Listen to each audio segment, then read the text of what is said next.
최근 많은 분들이 가족 여행지로 나트랑을 추천하죠. 여행 플랫폼 아고다의 숙소 검색 데이터를 보며 2025년 6, 7월 기준 한국인이 가장 선호한 해외 여행지 1위가 바로 베트남 나트랑이었습니다. 저도 예전에 하노이, 하롱베이, 다낭을 다녀왔는데 정말 만족스러웠거든요. 그래서 이번 겨울엔 부모님과 함께 나트랑을 가볼 계획이에요. 그런데 최근 베트남의 주요 법규들이 크게 바뀌었다는 거 알고 계셨나요? 이걸 모르고 가면 자칫 벌금을 내거나 불쾌한 경험을 할 수도 있습니다. 그래서 오늘은 2025년부터 달라지는 베트남의 주요 법규와 주의사항을 핵심만 빠르게 정리해 드리겠습니다. 첫 번째, 교통법규 위반 시 처벌이 대폭 강화되었습니다.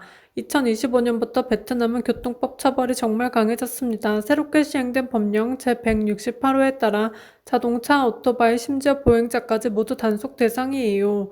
특히 외국인 여행자에게도 예외 없이 적용된다는 점이 중요합니다. 먼저 자동차부터 볼게요. 신호를 위반하거나 역주행을 하거나 경찰의 지시를 무시하면 1,800만에서 2천만 동, 우리 돈으로 약 100만 원 이상의 벌금이 부과됩니다. 그리고 도로에서 속도를 과도하게 높이거나 급차선 변경, 다른 차량을 위협하는 식의 난폭 운전은 4천만에서 5천만 동, 약 250만 원에서 300만 원의 벌금을 내야 합니다. 심하면 면허 정지나 차량 압수까지 될 수 있습니다. 렌터카를 이용할 분들은 국제운전면허증을 꼭 소지하시고 신호와 속도를 지키는 게 기본이에요. 경찰의 정지 신호를 무시하거나 차선을 마음대로 바꾸는 건 절대 금지입니다. 이제 오토바이입니다. 베트남 하면 오토바이 도시로 유명하죠. 하지만 이제는 단속이 정말 강력해졌어요. 신호를 어기거나 역주행하면 벌금이 400만에서 600만 동, 약 30만 원 이상이에요. 헬멧을 쓰지 않거나 인도로 달리거나 중앙선을 넘는 것도 모두 단속 대상입니다.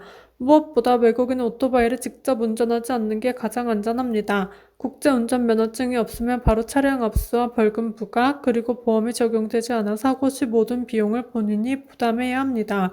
오토바이는 절대 직접 몰지 마세요. 대신 그랩이나 공식 택시 또는 운전기사가 포함된 차량 렌트 서비스를 이용하세요. 이게 안전, 벌금, 보험 문제를 모두 피할 수 있는 가장 현실적인 대안입니다. 보행자도 예외가 아닙니다. 무단 횡단이나 신호를 무시하면 15만에서 25만 동, 고속도로에 진입하거나 중앙 분리대를 넘으면 40만에서 60만 동의 벌금이 부과됩니다. 다른 사람들도 그냥 건너니까 괜찮겠지라는 생각은 절대 금물이에요. 베트남 경찰은 외국인이라도 현장에서 바로 벌금을 부과합니다. 한 여행자는 오토바이 블랙박스를 따로 샀다며 깜빡이 안 켜고 사고 나면 벌금이 1,400만 동까지 나온다고 했고, 요즘은 파파라치 제도, 즉 일반 시민이 교통 위반을 신고하면 벌금의 일부를 포상금으로 받는 시스템도 생겼어요. 신호 위반 한 건만 신고해도 포상금이 나오니까 길거리에서 촬영하는 사람들도 종종 보인다고 하네요. 결국 베트남 여행의 핵심은 운전하지 않기, 지키기, 피하기 이 세 가지만 지키면 벌금 없이 안전하게 여행할 수 있습니다. 두 번째, 전자담배, 가열담배 전면 금지입니다. 2025년부터 베트남은 전자담배와 가열담배의 생산, 판매, 수입, 사용을 전면 금지합니다. 피우는 것뿐 아니라 소지하는 것 자체가 불법이에요. 여기에는 릴, 아이코스, 글로 등 가열형 전자담배와 디퓨저형 전자흡입기까지 포함됩니다. 즉, 담배 연기 대신 증기를 내는 기기는 전부 단속 대상이에요. 베트남 보건부는 새 법령에서 전자담배나 가열담배를 보관하거나 사용하면 100만에서 200만 동 벌금을 부과하고 제품은 즉시 압수 및 폐기된다고 명시했습니다. 외국인도 예외가 없습니다. 실제로 최근 공항에서 전자담배로 적발돼 벌금을 낸 한국인 사례가 늘고 있어요. 한 분은 공항에서 전자담배가 걸려 압수당했다며 50만 동을 내고 전자담배를 찾아왔고, 다른 분은 나트랑 입국 때 2만 5천 원 정도 벌금을 냈다며 시작부터 기분이 완전히 망쳤다고 했습니다. 액상까지 전부 압수됐다고 해요. 결론은 간단합니다. 릴, 아이코스 전자담배 전부 금지. 절대 들고 가지 말자. 가방에만 넣어놔도 단속될 수 있으니 그냥 집에 두고 가는 게 가장 안전한 방법입니다. 세 번째, 비자 및 입국 규정 변화입니다. 한국에는 여전히 최대 45일 무비자 체류가 가능합니다. 하지만 2025년부터 전자비자 제도가 확대되면서 복수 입국이 가능해졌습니다.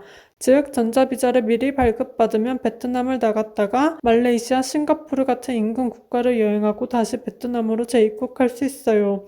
전자비자는 베트남 이민국 공식 사이트에서 신청할 수 있고, 유효기간은 최대 90일입니다. 신청 절차도 간단해서 여권 사본과 사진만 올리면 보통 3일 안에 결과가 나옵니다. 한 달 안에 베트남을 2번 이상 드나들 계획이라면 반드시 전자비자를 미리 받아야 합니다. 체류 기간을 넘기면 불법 체류로 간주되어 벌금, 출국 제한, 재입국 금지가 될 수 있으니 일정이 길다면 안전하게 전자비자를 발급받으세요. 마지막으로 여행 중 꼭 알아두면 좋은 생활 규칙들입니다. 먼저 환전이에요. 길거리 환전소나 택시기사에게 환전하는 건 절대 금지입니다.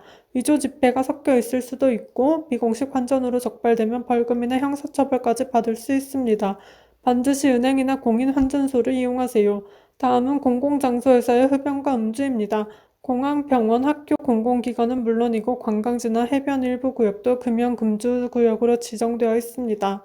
이곳에서 흡연이 적발되면 50만에서 100만 동 벌금이 부과될 수 있습니다. 또한 쓰레기 무단 투기, 길거리 소란, 무단 주차, 노상 음주도 단속이 강화됐어요. 특히 관광지 주변에서는 외국인 대상 단속이 많으니 이 정도는 괜찮겠지라는 생각은 절대 금물이에요. VPN이나 SNS 사용은 가능하지만 정치 관련 콘텐츠를 게시, 공유하는 행위는 법적 제재를 받을 수 있으니 주의하세요. 오늘 내용 정리해 볼게요. 먼저 교통법규. 신호랑 속도는 꼭 지켜야 하고요. 오토바이는 웬만하면 직접 운전하지 않는 게 가장 안전합니다. 그리고 전자담배, 릴이나 아이코스 같은 가열용 제품도 다 포함이에요. 들고만 있어도 벌금이니까 그냥 아예 가져가지 마세요. 다음은 비자예요. 한국에는 여전히 45일 동안 무비자 체류가 가능하지만 이제는 복수 입국 전자비자도 가능하니까 한 달 안에 여러 번 베트남을 드나들 계획이라면 전자비자를 미리 발급받는 게 좋아요. 마지막으로 생활규칙. 환전은 꼭 은행이나 공인 환전소에서 하시고요. 공공장소에서 흡연이나 음주는 절대 금지입니다. 이 네 가지만 기억하셔도 2025년 베트남 여행 훨씬 안전하고 편하게 즐기실 수 있을 거예요.